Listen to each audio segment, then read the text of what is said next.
Hello students, आज हम class 10 life science के चैप्टर 5 वातावरण, इसके संसाधन एवं उनका संरक्षण, इस चैप्टर में एक बहुत ही इम्पॉर्टेंट टॉपिक नाइट्रोजन चक्र या नाइट्रोजन साइकिल के बारे में जानेंगे। ठीक है, तो नाइट्रोजन चक्र, यहाँ पर नाइट्रोजन की बात हो रही है।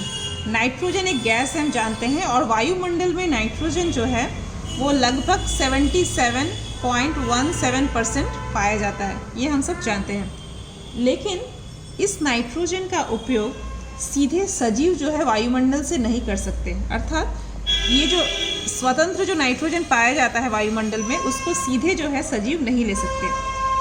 तो क्या होता है कि पौधे जो है इस नाइट्रोजन को नाइट्रेट के रूप में या फिर किसी दूसरे, अर्थात नाइट्रोजन का यौगिक है नाइट्रेट जो है वो कैसा होता है, NO3 नाइट्रेट आयन क्या होता है, NO3-। तो इस आयन के रूप में जो है पौधे या सजीव जो है इसे ग्रहण कर सकते हैं। ठीक है, तो इसका मतलब कि नाइट्रोजन को जो है यौगिक के रूप में बदलना ज़रूरी है, तब जाकर के जो है पौधे या सजीव जो है इसे ग्रहण कर सकते हैं। तो अब क्या है कि नाइट्रोजन चक्र क्या है, उसकी परिभाषा को हम थोड़ा समझ लें। तो नाइट्रोजन चक्र की परिभाषा ये है कि वह विधि जिसके द्वारा वायुमंडलीय नाइट्रोजन, अर्थात वायुमंडल में जो नाइट्रोजन पाया जाता है, वातावरण के जैविक एवं अजैविक अवयवों के बीच एक चक्रीय पथ में, चक्रीय मतलब एक साइकिल, एक चक्रीय पथ में प्रवाहित होती रहती है, उसे नाइट्रोजन चक्र कहते हैं। ठीक है, तो ये तो हो गई परिभाषा। अब देखिए हम लोग डिटेल में समझ पाएंगे कि नाइट्रोजन चक्र क्या है जब हम लोग इसके फेजेस को समझ पाएंगे। अर्थात ये जो चक्र है ये कुछ फेजेस में होता है, अर्थात कुछ चरणों में होता है। ये जो प्रक्रिया है कुछ चरणों में संपन्न होती है। तो अगर उन चरणों को हम लोग समझ जाएं तो हम लोग को समझ में आ जाएगा कि नाइट्रोजन चक्र क्या है। ठीक है, तो नाइट्रोजन चक्र के चरण, सबसे पहला चरण से हम लोग स्टार्ट करते हैं कि नाइट्रोजन चक्र में कितने सारे चरण हैं, वो पहले देख लें हम लोग। सबसे पहला चरण है नाइट्रोजन का स्थिरीकरण, अर्थात फिक्सेशन ऑफ नाइट्रोजन। अब नाइट्रोजन का फिक्सेशन, नाइट्रोजन को फिक्स कैसे करेंगे, इसका फिक्सेशन या स्थिरीकरण क्या है, इसके बारे में हमको जानना होगा डिटेल में। दूसरा स्टेप है या दूसरा चरण है नाइट्रोजन का स्वांगीकरण या एसिमिलेशन ऑफ नाइट्रोजन। ठीक है, उसके बाद हम लोग जानेंगे नाइट्रोजन का स्वांगीकरण या एसिमिलेशन ऑफ नाइट्रोजन क्या है। ठीक है, उसके बाद नंबर 3 है अमोनीकरण या एमोनिफिकेशन। ठीक है, उसके बाद अमोनीकरण के बाद है चौथा स्टेप है नाइट्रीकरण या नाइट्रिफिकेशन। उसके बाद 5वां स्टेप है नाइट्रोजन त्याग या डीनाइट्रिफिकेशन। ठीक है, तो अंतिम जो चरण है वो है नाइट्रोजन त्याग या डीनाइट्रिफिकेशन। तो एक एक करके सारे स्टेप्स को जो है हम लोग जानेंगे कि इसका मतलब क्या है, इसका अर्थ क्या है। तो सबसे पहला जो चरण है नाइट्रोजन का स्थिरीकरण, उसको सबसे पहले हम लोग देखेंगे। तो देखिए नाइट्रोजन का स्थिरीकरण, पहला स्टेप, नाइट्रोजन साइकिल का पहला स्टेप नाइट्रोजन का स्थिरीकरण। ये क्या होता है, ये स्थिरीकरण जो है 2 विधियों द्वारा होता है। पहला विधि है अजैविक विधि और दूसरा विधि है जैविक विधि। तो ये नाइट्रोजन का स्थिरीकरण 2 विधियों द्वारा होता है, अजैविक विधि और जैविक विधि। ठीक है, तो हम लोग क्या है एक एक करके समझेंगे कि अजैविक विधि द्वारा कैसे होता है और जैविक विधि द्वारा कैसे होता है। तो सबसे पहले हम लोग जैविक विधि को ही देख लें। तो देखिए जैविक विधि द्वारा जो है, अर्थात जीवों के द्वारा, जैविक मतलब जीवों के द्वारा। तो देखिए जैविक विधि द्वारा नाइट्रोजन का स्थिरीकरण 3 तरह से होता है, 3 सजीवों के सहारे होता है। पहला वाला है स्वतंत्र जीवी बैक्टीरिया के द्वारा, दूसरा है सहजीवी बैक्टीरिया के द्वारा और तीसरा है नील हरित शैवाल द्वारा। ठीक है, ये है जैविक विधि के लिए। तो ये सारे जो बैक्टीरिया हैं ये क्या करते हैं, नाइट्रोजन का स्थिरीकरण करने में सहायता करते हैं। ओके, अब स्वतंत्र जीवी बैक्टीरिया का कुछ उदाहरण देख लें। कौन कौन से हैं स्वतंत्र जीवी बैक्टीरिया के उदाहरण, कौन कौन से हैं। एजोटोबैक्टर, ये एक बैक्टीरिया का नाम है जो स्वतंत्र जीवी बैक्टीरिया है। दूसरा है क्लॉस्ट्रीडियम, क्लॉस्ट्रीडियम और एजोटोबैक्टर, ये 2 बैक्टीरिया जो है स्वतंत्र जीवी बैक्टीरिया हैं जो नाइट्रोजन के स्थिरीकरण में सहायता करते हैं। सहजीवी बैक्टीरिया कौन सा है, देखिए सहजीवी बैक्टीरिया का एक उदाहरण है राइजोबियम, ये भी क्या करता है, नाइट्रोजन के स्थिरीकरण में सहायता करता है। और कौन सा सजीव है, नील हरित शैवाल। तो नील हरित शैवाल का जो है एग्जाम्पल क्या है, एनाबीना और नॉस्टॉक, ये जो है नील हरित शैवाल का उदाहरण है। तो इन सारे बैक्टीरिया या शैवाल के द्वारा जो है नाइट्रिफिकेशन जो है, नाइट्रोजन का स्थिरीकरण जो है वो होता है, ओके, या नाइट्रोजन फिक्सेशन होता है। अब हम लोग देख लेंगे, ये तो जैविक विधि हम लोगों ने देख लिया, अब अजैविक विधि को थोड़ा सा समझ लें। तो अजैविक विधि द्वारा कैसे करके होता है वो देखिए। अजैविक विधि द्वारा क्या होता है कि सबसे पहले वातावरण का जो नाइट्रोजन है, हमारे वायुमंडल में जो नाइट्रोजन पाया जाता है उसका सूत्र क्या होता है, नाइट्रोजन का सूत्र N2। ये जो नाइट्रोजन का सूत्र है ये क्या करता है, वायुमंडल के ऑक्सीजन के साथ, वायुमंडल में ऑक्सीजन O2, इस ऑक्सीजन के साथ संयुक्त होकर या ऑक्सीकृत होकर, जब भी कोई पदार्थ जो है या कोई रासायनिक पदार्थ ऑक्सीजन के साथ जुट जाता है तो उसको हम लोग कहते हैं ऑक्सीकृत होना या ऑक्सीकरण होना।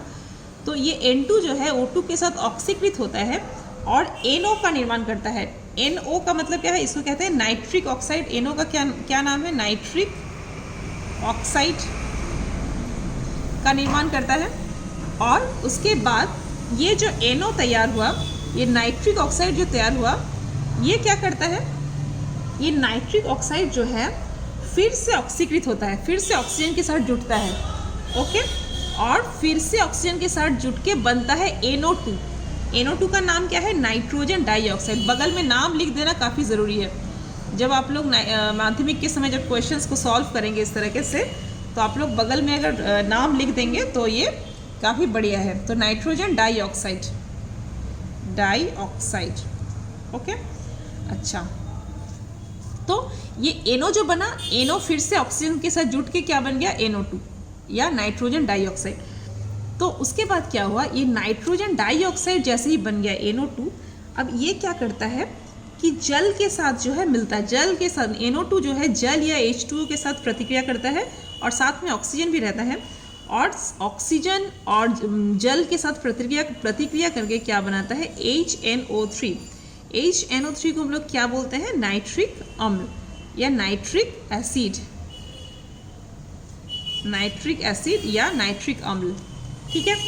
अब क्या है कि यह जो अम्ल है, ये जो अम्ल है ये पृथ्वी में वर्षा का जो जल है उसके साथ पृथ्वी में पहुंचकर कुछ खंडित लवणों के साथ क्रिया करके नाइट्रेट एवं अन्य यौगिकों का निर्माण कर लेती है।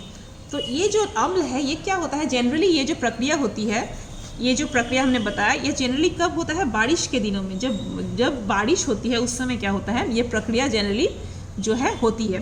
तो उस समय क्या होता है कि HNO3 जो बनता है ये वर्षा के जल के साथ, जो बारिश हो रही है उस जल के साथ पृथ्वी में पहुंचता है। पृथ्वी में आकर के वो क्या करता है कि कुछ खंडित लवण, ये एक तरह का लवण है, कैल्शियम ऑक्साइड है ये, तो कैल्शियम ऑक्साइड के साथ या फिर और भी अन्य लवणों के साथ संयुक्त होता है और नाइट्रेट बनाता है। ये क्या है, ये है कैल्शियम नाइट्रेट, राइट, ये है कैल्शियम ऑक्साइड, कैल्शियम ऑक्साइड, और यह है calcium nitrate, CALCIUM, calcium nitrate, ठीक है। तो खंडित लवणों के साथ जो है HNO3 क्या करता है, प्रतिक्रिया कर रहा है और बना रहा है कैल्शियम नाइट्रेट।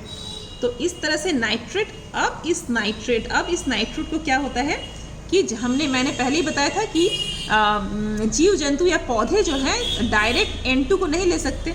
तो अब ये जो कैल्शियम नाइट्रेट जो है ये क्या हो गया कि पौधे इस नाइट्रेट को जल के साथ घोल के रूप में जड़ों द्वारा अवशोषित कर सकते हैं। अब चूंकि ये नाइट्रोजन नाइट्रेट बन गया, कैल्शियम नाइट्रेट बन गया, अब इस नाइट्रोजन को जो है पौधे ले सकते हैं, ठीक है, क्योंकि ये सिर्फ यदि स्वतंत्र नाइट्रोजन N2 को डायरेक्ट पौधे नहीं ग्रहण कर सकते, ओके। तो ये हो गया अजैविक विधि के द्वारा कैसे जो है नाइट्रोजन से नाइट्रेट बन गया, ठीक है। ये पूरा प्रोसेस या सभी समीकरण के साथ आपको बता दिया गया है। अगर आप एग्जाम में पूरा समीकरण लिखेंगे तो मार्क्स पूरा आएगा, और अगर समीकरण नहीं लिख के आप सिर्फ ऐसे ही एक्सप्लेन करते हैं तो थोड़ा सा मार्क्स कटेगा, बट आप लोग वो भी ठीक है, ओके। अब हम लोग देखते हैं पॉइंट 2 की तरफ जाते हैं। पॉइंट 2 है अर्थात नाइट्रोजन चक्र का जो दूसरा स्टेप है वो है नाइट्रोजन का स्वांगीकरण, ठीक है। तो नाइट्रोजन का स्वांगीकरण या एसिमिलेशन ऑफ नाइट्रोजन, ये भी बहुत इंपॉर्टेंट स्टेप है। अब देखिए नाइट्रोजन का स्वांगीकरण या एसिमिलेशन मतलब क्या है। हम लोग जानते हैं कि हरे पौधे जो है वो क्या अवशोषित करते हैं, हरे पौधे अवशोषित करते हैं NO3- मतलब नाइट्रेट आयन, और NH4+ का मतलब है अमोनियम आयन, ठीक है। और फिर इससे क्या बनता है, इससे फिर बनता है हम लोगों का फिर इससे बनता है प्रोटीन और अमीनो अम्ल, जो कि नाइट्रोजन युक्त कार्बनिक यौगिक हैं। ओके, अब क्या होता है कि इन पेड़ पौधों में जो है, ये पेड़ पौधे इनसे क्या होता है कि हम लोग जानते हैं कि मनुष्य या अन्य जीव जंतु जो है वो पौधों से जो है अपना भोजन जो है ग्रहण करते हैं। तो इस प्रकार से जब वो पौधों से भोजन ग्रहण करते हैं तो उनके शरीर में जो है प्रोटीन, जो इसमें जो प्रोटीन या अमीनो अम्ल जो तैयार हुआ है पौधों में, वो जो है कहाँ चला जाता है, पौधों से वो सीधे मनुष्य या अन्य जीव जंतुओं में चला जाता है, क्योंकि मनुष्य या अन्य जीव जंतु जो है पौधे को खाते हैं। तो इसीलिए इस नाइट्रेट के सहारे जो प्रोटीन या अमीनो अम्ल तैयार हुआ है पौधों में, वो पौधों से कहाँ चला जाता है, मनुष्य या अन्य जीव जंतुओं में भोजन के माध्यम से।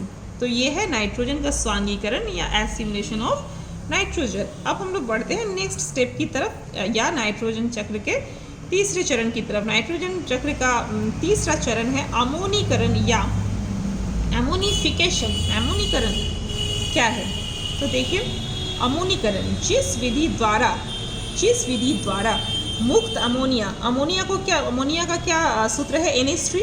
तो जिस विधि द्वारा मुक्त अमोनिया को अमोनियम आयन में बदल दिया जाता है उसे हम लोग कहते हैं अमोनीकरण, ठीक है। तो अर्थात इस विधि अमोनिफिकेशन के द्वारा क्या होता है, मुक्त अमोनिया को अमोनियम आयन या NH4+ में बदल दिया जाता है। तो देखिए, जब कोई जंतु या पौधा जो है वो मृत हो जाता है, ठीक है, तो उनके विघटन से क्या बनता है, उनके विघटन से जो है अमीनो अम्ल बनता है या फिर NH3 उत्पन्न होता है। इनके शरीर में क्या होता है, प्रोटीन है। तो प्रोटीन का जो विघटन होता है, मृत जीव जंतुओं का जब पौधा या जंतु का जो शरीर है वो विघटित हो जाता है, तो उसमें प्रोटीन होता है। प्रोटीन जो है विघटित होकर के NH3 जो है अमोनिया जो है उत्पन्न करता है। अब क्या करते हैं, जीवाणु या फंगस जो है इसको किस चीज़ में बदल देते हैं, जीवाणु या फंगस जो है इसको बदल देते हैं किस चीज़ में, इसको बदल देते हैं NH4+ में। अर्थात इसका क्या हो जाता है, इसमें जो है अर्थात देखिए, इसमें NH3 था, NH4 बन गया, अर्थात इसका क्या हुआ, अवकरण हो गया। अर्थात इसमें हाइड्रोजन की संख्या देखिए बढ़ गई। तो हाइड्रोजन जुट जाने का मतलब होता है इसका क्या हो गया, अवकरण हो गया, ऑक्सीकरण नहीं बल्कि अवकरण हो गया। तो इस तरह से इस काम में ये जो NH3 से NH4+ बनता है, इस काम में सहायता कौन करते हैं, जीवाणु या फंगस इस काम में सहायता करते हैं, ठीक है। तो कुछ जीवाणु या फंगस की सहायता से जो है हम लोगों का क्या हो गया, NH4 आयन जो है तैयार हो गया। तो इसी को हम लोग कहते हैं अमोनीकरण या एमोनिफिकेशन। तो ये तो हो गया तीसरा स्टेप। अब देखते हैं हम लोग चौथा स्टेप क्या है। चौथा स्टेप है नाइट्रीकरण। नाइट्रीकरण या नाइट्रिफिकेशन। अब देखिए, इस थर्ड स्टेप में क्या तैयार हुआ था, थर्ड स्टेप में तैयार हुआ था एमोनिया आयन। अब क्या होता है, देखिए नाइट्रिफिकेशन या फोर्थ स्टेप में अमोनियम आयन को नाइट्रीफाइंग बैक्टीरिया के द्वारा, ठीक है, कुछ बैक्टीरिया होते हैं जिसको हम लोग नाइट्रीफाइंग बैक्टीरिया कहते हैं। क्योंकि क्यों इनको नाइट्रीफाइंग बैक्टीरिया कहते हैं, क्योंकि ये नाइट्रीकरण का काम करते हैं, नाइट्रीकरण के क्रिया में हेल्प करते हैं। तो इसीलिए अमोनियम आयन को नाइट्रीफाइंग बैक्टीरिया के द्वारा NO3 आयन में या नाइट्रेट आयन में बदलने की क्रिया को हम लोग कहते हैं नाइट्रीकरण। तो देखिए कैसे ये क्रिया होती है। देखिए NH4+ जो आयन है उसका जो है ऑक्सीकरण हो जाता है। ऑक्सीकरण होने के बाद वो क्या बन जाता है, नाइट्रोजन डाइऑक्साइड आयन, ठीक है, प्लस जल और हाइड्रोजन आयन। फिर ये नाइट्रोजन डाइऑक्साइड जो है वो क्या बन जाता है, वो बनता है इसके साथ जो है जुड़ जाता है, किसके साथ, ऑक्सीजन के साथ जुड़ता है और क्या बनता है, नाइट्रेट आयन बन जाता है, ठीक है। तो इस तरह से अमोनियम से अल्टीमेटली किस चीज़ में बदल गया, अमोनियम से सीधे बन गया नाइट्रेट, ठीक है। तो इसी प्रोसेस को हम लोग कहते हैं नाइट्रीकरण या नाइट्रिफिकेशन। तो ये तो हो गया कौन सा स्टेप, ये हो गया फोर्थ स्टेप। अब बढ़ते हैं लास्ट स्टेप की तरफ, अंतिम स्टेप की तरफ। तो अंतिम स्टेप है डीनाइट्रीकरण या नाइट्रोजन त्याग। तो देखिए हम लोगों को चौथा स्टेप में प्राप्त हुआ था नाइट्रेट आयन। नाइट्रेट आयन, अब डीनाइट्रिफिकेशन में क्या होता है, देखिए ये जो नाइट्रेट आयन तैयार हो गया है will be used in denitrification, मतलब इसी आयन का यूज़ होता है डीनाइट्रिफिकेशन में, अर्थात नाइट्रोजन त्याग में इसी आयन का यूज़ होता है। तो क्या होता है, देखिए ये जो आयन तैयार हुआ था नाइट्रेट आयन, इसका अवकरण होता है या रिडक्शन जिसको कहते हैं हम लोग इंग्लिश में। तो नाइट्रेट आयन का रिडक्शन या अवकरण होकर के क्या होता है, स्वतंत्र नाइट्रोजन की जो है स्वतंत्र नाइट्रोजन बन जाता है, अर्थात इसका अवकरण हो गया और इसमें से स्वतंत्र नाइट्रोजन या जिसको हम लोग N2 बोलते हैं, राइट, स्वतंत्र नाइट्रोजन मतलब N2, तो इससे N2 का निर्माण हुआ। ये जो प्रक्रिया हो रही है मतलब NO3 नाइट्रेट आयन से N2 में जो परिवर्तित हो रहा है, ये जो प्रक्रिया है, ये प्रक्रिया कुछ विशेष बैक्टीरिया जैसे स्यूडोमोनास एवं माइक्रोकोकस, ये दो बैक्टीरिया का नाम आपको याद रखना है, स्यूडोमोनास और माइक्रोकोकस इत्यादि के द्वारा संपन्न की जाती है। तो फिर से देखिए बैक्टीरिया ही इस काम में हेल्प कर रहे हैं, अर्थात पूरे नाइट्रोजन साइकिल में बैक्टीरिया का बहुत ही इम्पॉर्टेंट जो है महत्वपूर्ण जो है भूमिका है। तो स्यूडोमोनास और माइक्रोकोकस मिलकर के क्या करते हैं, ये नाइट्रेट को स्वतंत्र नाइट्रोजन में बदलने में हेल्प करते हैं। ये बैक्टीरिया कैसे हेल्प करते हैं, ध्यान दीजिए। ये हम लोग जानते हैं कि श्वसन के लिए मनुष्य जब श्वसन करता है तो क्या कौन सा गैस लेता है, मनुष्य श्वसन के समय ऑक्सीजन गैस लेता है, ठीक है, और कौन सा गैस छोड़ता है, CO2 छोड़ता है। लेकिन ये जो दो बैक्टीरिया हैं, स्पेशली ये दो बैक्टीरिया स्यूडोमोनास और माइक्रोकोकस, ये क्या करते हैं, ये श्वसन के समय NO3 ग्रहण करते हैं, नाइट्रेट आयन को ग्रहण करते हैं। जैसे हम लोग O2 ग्रहण करते हैं, ये लोग नाइट्रेट को ग्रहण करते हैं और श्वसन प्रक्रिया के दौरान ग्रहण करते हैं और स्वतंत्र नाइट्रोजन त्याग करते हैं। हम लोग जैसे CO2 त्याग करते हैं, ये लोग क्या करते हैं, स्वतंत्र नाइट्रोजन या N2 त्याग करते हैं। इस प्रकार नाइट्रोजन साइकिल चलता रहता है। तो अल्टीमेटली हम लोग के पास क्या बन गया, हम लोग शुरू किए थे नाइट्रोजन से, एकदम पहला स्टेप देखिए, पहला स्टेप था नाइट्रोजन का स्थिरीकरण, अर्थात नाइट्रोजन को कैसे हम लोग जो है नाइट्रोजन का स्थिरीकरण पहला स्टेप था, राइट, मतलब किस तरह से नाइट्रोजन को हम लोग फिक्स करेंगे या फिर नाइट्रोजन से नाइट्रोजन का यौगिक कैसे बनेगा। और उसके बाद अल्टीमेटली क्या बन गया, अल्टीमेटली भी हम लोग को नाइट्रोजन पे ही हम लोगों का जो है ये साइकिल खत्म हुआ, अर्थात नाइट्रोजन ही प्राप्त हुआ, हम लोग को स्वतंत्र नाइट्रोजन प्राप्त हुआ। तो इस प्रकार नाइट्रोजन से शुरू करके फिर हम नाइट्रोजन तक आ गए। तो ये साइकिल जो है चलता ही रहता है इन 5 चरणों में। तो ये जो साइकिल है इसी को हम लोग कहते हैं नाइट्रोजन साइकिल। तो इस वीडियो में बस इतना ही, मिलते हैं नेक्स्ट वीडियो में। Thank you so much.